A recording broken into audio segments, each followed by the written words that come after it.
मैं एक लाइन कहना चाहूंगा कि लहजे में बदजुबानी और चेहरे पे नकाब लिए फिरते हैं जिनके खुद के बही खाते बेहिसाब बिगड़े हैं, वही हमसे सारा हिसाब लिए फिरते हैं। All eyes should be on Rafah, चाहे किसी को पता हो रफा है क्या, कहां ये ना पता हो, पर दूसरे के लिए all eyes should not be on Ayodhya. परंतु मैं ये भी बताना चाहता हूं सभापति महोदय, ये लोग समझ नहीं पाए।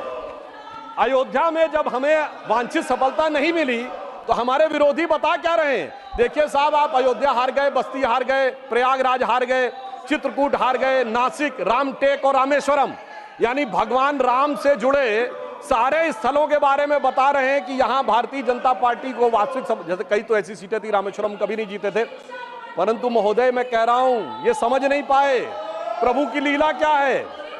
जो लोग ये कहते थे कि राम हुए नहीं, इसका सबूत दो, वो उत्तर से दक्षिण तक राम से जुड़े स्थानों का सबूत दे रहे हैं कि अयोध्या भी राम से जुड़ी थी, बस्ती भी जुड़ी थी, प्रयागराज भी था, रामटेक भी था, रामेश्वरम भी था। अरे आपको लगता है कि भगवान हमको हरवाने के लिए आए थे? नहीं, आपको अपना अस्तित्व मनवाने के लिए आए थे कि मिले मुलायम काशी राम, हवा में उड़ गए जय श्री राम। मगर हम तब भी नहीं डिगे थे, और जो हवा में उड़ाने की बात कर रहे थे, 3 साल में हमने केंद्र में सरकार बना के दिखा दी थी और उत्तर प्रदेश में भी सरकार बनी थी। सभापति महोदय, सितंबर 1934 में नाजी पार्टी का न्यूरमबर्ग में कन्वेंशन हुआ, जिसमें नाजियों की बड़ी प्रसिद्ध film Triumph of the will का मंचन हुआ, और उस मंचन के बाद हिटलर के राइट हैंड आदमी रुडोल्फ हेस ने नारा लगवाया था, Hitler is Germany and Germany is Hitler. और ठीक वही नारा 1976 में कांग्रेस के देवकांत बरुआ, जो राष्ट्रीय अध्यक्ष थे, उन्होंने लगाया, India is Indira and Indira is India. यानी सोचिए कि ये किन विचारों से प्रेरित थे और संविधान कितने बड़े खतरे में था। मैं दूसरा उदाहरण देना चाहता हूं। 26 अप्रैल 1942 को जर्मनी की संसद रीस्टैग को संबोधित करते हुए हिटलर ने कहा जजों को कि जो जज आज के युग की आवश्यकता नहीं समझते, मैं इंटरवीन भी करूंगा, उनको सुपरसीड भी करूंगा और उन्हें पद से भी हटाऊंगा। और ठीक यही काम 24 अप्रैल 1973 को श्रीमती इंदिरा गांधी ने किया, जब उन्होंने जजेस को सुपरसीड किया और कमिटेड जुडिशरी की बात कही। अर्थात संविधान के ऊपर खतरा और संविधान से किस प्रकार की परिस्थितियां थी, आज की पीढ़ी को याद नहीं होगा। 38वां और 39वां संविधान संशोधन के द्वारा न्यायिक समीक्षा के अधिकार को समाप्त कर दिया गया, यानी कोई जुडिशरी इस बात पे कोई टिप्पणी नहीं कर सकती है। वो लोग आकर आज कहते हैं कि वो संविधान की रक्षा करने वाले हैं। और मैं यह भी याद दिलाना चाहता हूं, श्री जॉर्ज फर्नांडिस जी जैसे नेता को हाथ में हथकड़ी लगाकर सड़क के ऊपर चलाया गया, वो लोग आज कहते हैं कि इनको संविधान की रक्षा करने की आवश्यकता है।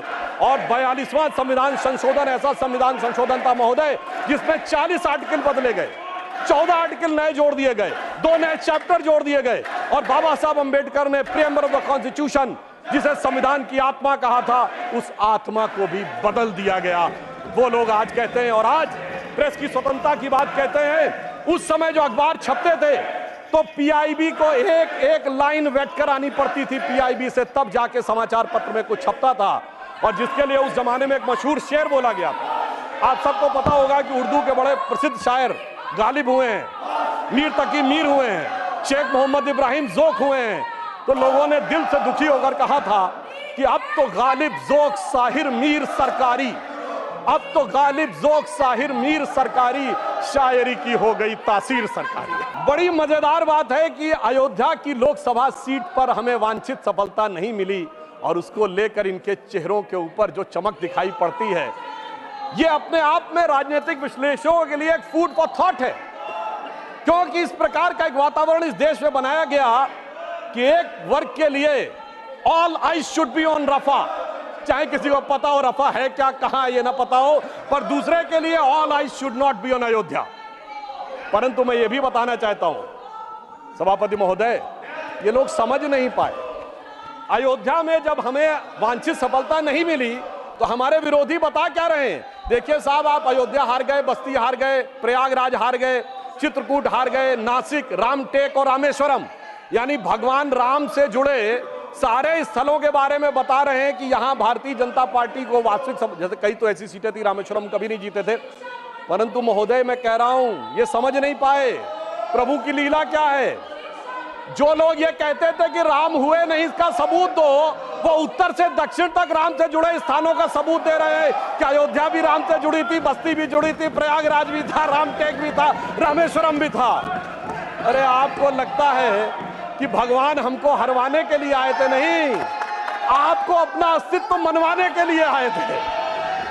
और मैं ये भी बताना चाहता हूं महोदय, रामचरितमानस और रामायण में भी उल्लेख है कि एक बार नागपाश भगवान राम को भी लगा था और नागपाश लगने के कारण एक मूर्छा आ गई थी और तब राम विरोधी दल में बड़ी खुशियां छा गई थी, मगर वो प्रभु की लीला का हिस्सा था, सिर्फ हनुमान जी को अपनी शक्ति याद दिलाने के लिए।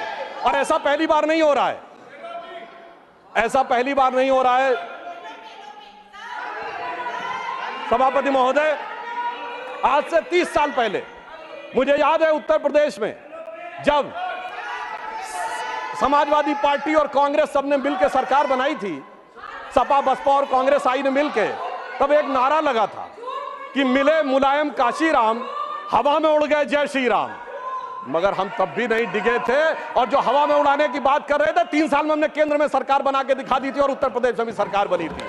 अरे अब तो इतना अंतर आया है, तब आप हवा में उड़ाने की बात कर रहे हैं, अब आप एक एक स्थान को बता रहे हैं। आप निश्चित रहिए, जिसे एक हम लोग जो प्रसिद्ध भजन सुनते थे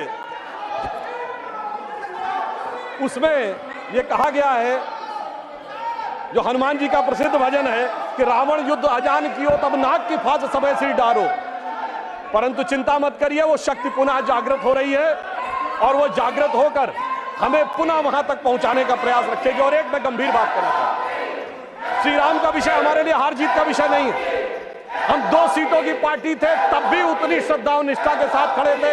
हम 86 सीट पे भी वैसे ही खड़े थे, 120 पे वैसे ही खड़े थे, 182 पे वैसे ही खड़े थे, 282 पे वैसे ही खड़े थे, 303 पर वैसे ही खड़े और 240 पर भी वैसे ही खड़े हुए हैं। आपके लिए चुनावी हार जीत का विषय होगा, हमारे लिए चुनावी हार जीत का विषय नहीं है, परंतु हमें लगता है कि भारतीय समाज में यदि कुछ लोगों के मन में अभी भी इसको लेकर हो सकता हमारी तपस्या में कोई कमी रही हो, तो मैं ये कहना चाहूंगा भारत के सभी लोगों से, अटल बिहारी वाजपेयी जी की कविता की वह प्रसिद्ध पंक्ति जो उनकी कविता थी, आओ मिलकर दिया जलाएं, तो मैं इसके लिए कहना चाहूंगा कि अभी हमारा यह प्रयास बाकी है। तो एक पंक्ति उनकी मैं कोट करना चाहता हूं जो आज की परिस्थितियों में बहुत समीचीन लगती है कि आहुति बाकी यज्ञ अधूरा, आहुति बाकी यज्ञ अधूरा, अपनों के विघ्नों ने घेरा, अंतिम जय का वज्र बनाने नवदधीच हड्डियां गलाएं, आओ मिलकर दिया जलाएं। अब सभापति महोदय, राष्ट्रपति के अभिभाषण और शपथ में हमारे विरोधियों ने बहुत बार संविधान का विषय बहुत उठाया और राष्ट्रपति महोदया ने अपने अभिभाषण के बिंदु क्रमांक 28 पर संविधान और संविधान से जुड़े विषयों के बारे में बात कही। मगर महत्वपूर्ण बात यह है सभापति महोदय कि संविधान इस देश के लिए कितना महत्वपूर्ण है और इन लोगों ने अपने समय में संविधान में क्या किया और किस भावना से प्रेरित किया, मैं 3 उदाहरणों के कंपैरिजन से बताना चाहता हूं। सभापति महोदय, सितंबर 1934 में नाजी पार्टी का न्यूरमबर्ग में कन्वेंशन हुआ, जिसमें नाजियों की बड़ी प्रसिद्ध film Triumph of the will का मंचन हुआ और उस मंचन के बाद हिटलर के राइट हैंड आदमी रुडोल्फ हेस ने नारा लगवाया था, Hitler is Germany and Germany is Hitler. और ठीक वही नारा 1976 में कांग्रेस के देवकांत बरुआ जो राष्ट्रीय अध्यक्ष थे उन्होंने लगाया, India is Indira and Indira is India. यानी सोचिए कि ये किन विचारों से प्रेरित थे और संविधान कितने बड़े खतरे में था। मैं दूसरा उदाहरण देना चाहता हूं। 26 अप्रैल 1942 को जर्मनी की संसद रीस्टैग को संबोधित करते हुए हिटलर ने कहा जजों को कि जो जज आज के युग की आवश्यकता नहीं समझते, मैं इंटरवीन भी करूंगा, उनको सुपरसीड भी करूंगा और उन्हें पद से भी हटाऊंगा। और ठीक यही काम 24 अप्रैल 1973 को श्रीमती इंदिरा गांधी ने किया जब उन्होंने जजेस को सुपरसीड किया और कमिटेड जुडिशरी की बात कही। अर्थात संविधान के ऊपर खतरा और संविधान से किस प्रकार की परिस्थितियां थी आज की पीढ़ी को याद नहीं होगा। 38वां और 39वां संविधान संशोधन के द्वारा न्यायिक समीक्षा के अधिकार को समाप्त कर दिया गया, यानी कोई जुडिशरी इस बात पे कोई टिप्पणी नहीं कर सकती है।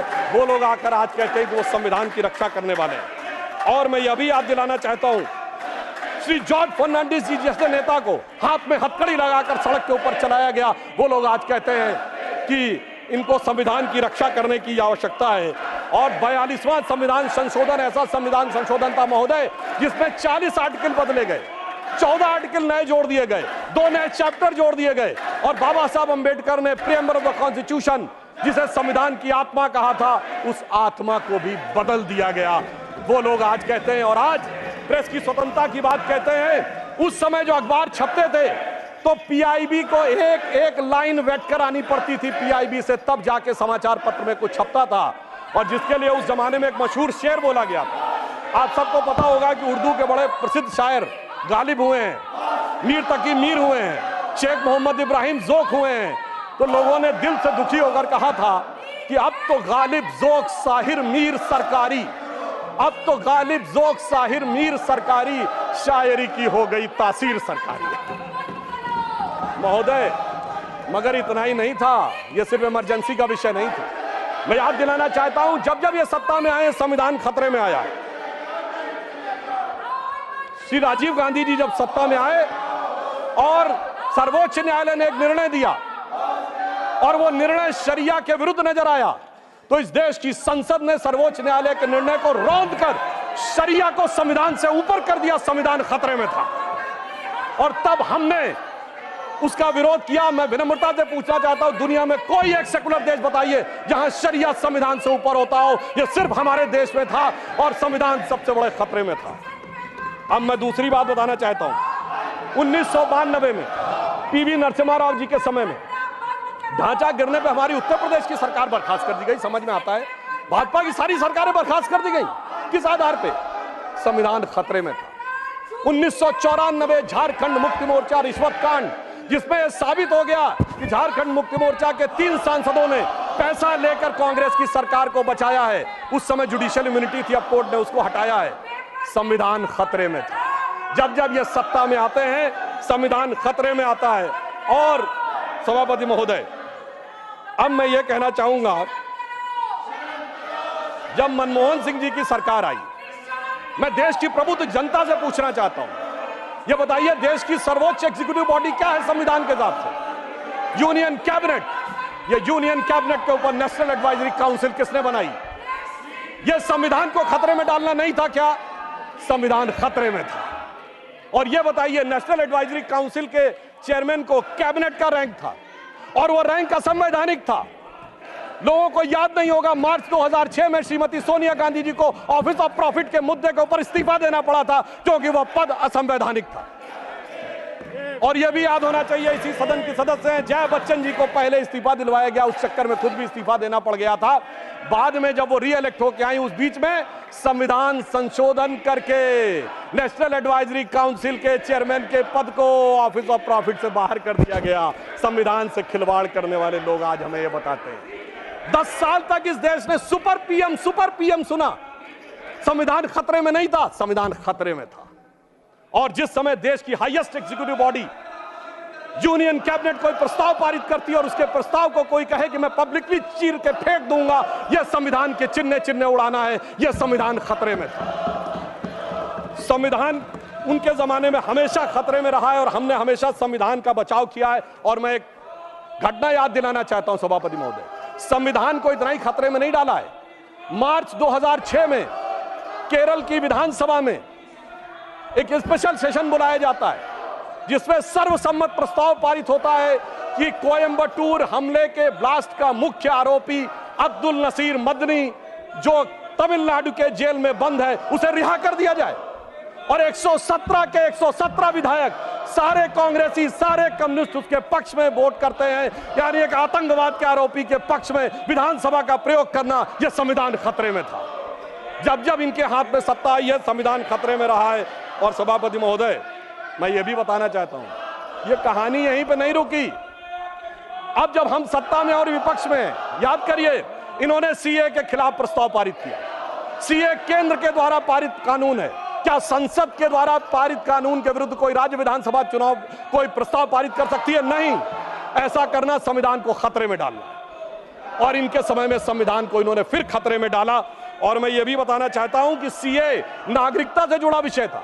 नागरिकता केंद्र का विषय, उसका प्रदेश से कोई मतलब नहीं है। इसके बावजूद नागरिकता से जुड़े केंद्र के कानून पर प्रदेश की सरकारें इनकी प्रस्ताव पारित करें, ये संविधान खतरे में डालें।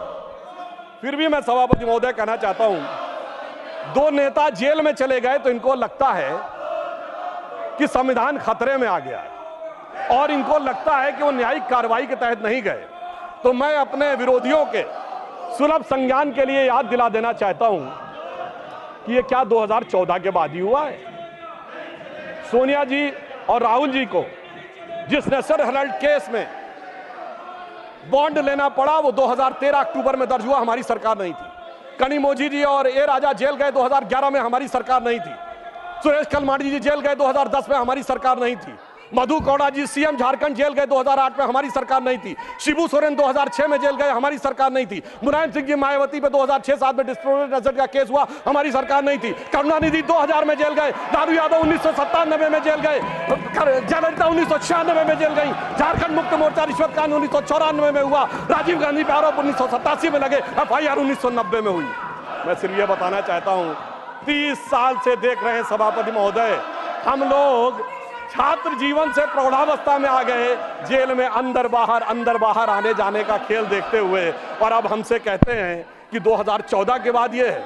वास्तविकता ये है कि संविधान के साथ खिलवाड़ सदैव इन्होंने किया है।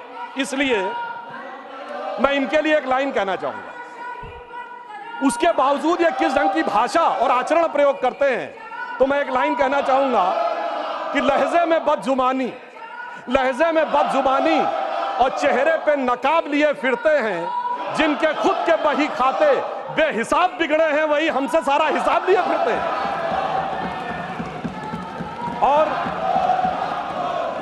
राष्ट्रपति महोदया ने अपने अंतिम बिंदु में यह कहा कि 2047 में भारत को विकसित राष्ट्र बनाना है, और विकसित राष्ट्र के लिए उन्होंने ये बताया कि किस प्रकार से हमारी सरकार आगे बढ़ रही है। मैं एक उदाहरण देना चाहता हूं कि डिजिटल रिवॉल्यूशन एक ऐसा रिवॉल्यूशन था, भारत जिसके बारे में कहा जाता था यहां साक्षरता और समझ का दर कम है, तो ये देश कैसे अडॉप्ट होगा। मोदी जी ने आने के बाद जो डिजिटल रिवॉल्यूशन लाया है, आज दुनिया में होने वाले डिजिटल ट्रांजैक्शन का 46% भारत में होता है। 46%, जो हमारे बाद आने वाले 4 देशों में मिलाकर भी कम है।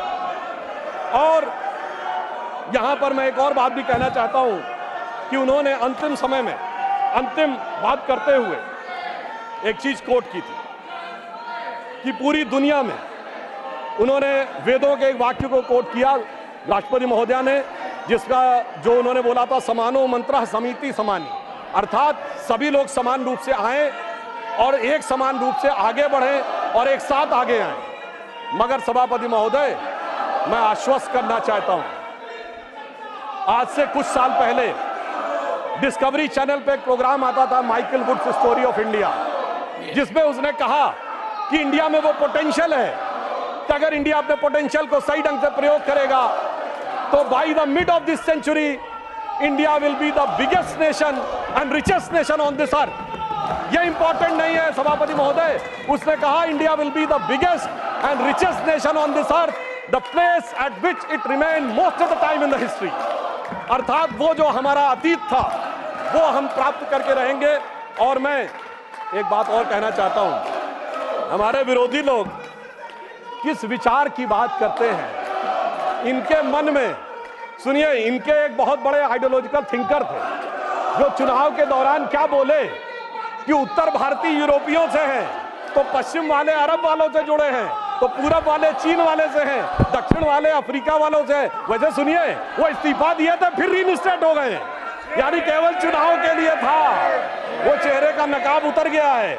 तो मैं उन्हें एक बताना चाहता हूं कि महोदय, आपको पता नहीं है भारतीयों के भारत की वास्तविकता क्या थी और आपके मन में गुलामी की मानसिकता क्या भरी हुई है। मैं एक उदाहरण देना चाहता हूं, अरब के लोग भारत के बारे में क्या सोचते थे, या अरब के कई हिस्टोरियंस जिसमें इब्न असीर, इब्न कतीर, इब्न खल्दून ने ये वर्ड यूज किया है, अजीजुल ली इल्मीन इन बिलादुल इन हिंद, अर्थात the cool bridge of wisdom comes from the land of India. और ये हमको समझाते हम उधर से आए। और मैं प्रबुद्ध लोगों से कहना चाहता हूं